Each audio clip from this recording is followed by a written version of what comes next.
වහන්සේ මේ චීවරය දරපු දවස ඔබ වහන්සේට මතකද? අනිවාර්යෙන්ම. හරි සතුටක් දැනෙනවා.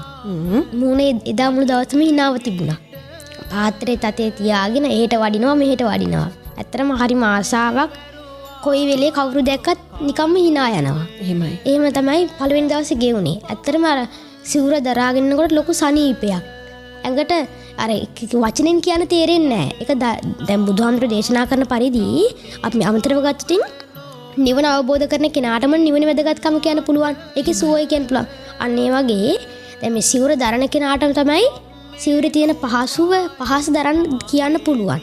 ඒ වගේ දැන් මට හරිම සනීපයක් දැනෙනවා මේ සිවුර දරාගත්ත ගමන්ම.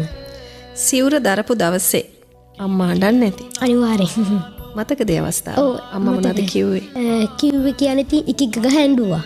වැඳලා තමයි ඇඬුවේ.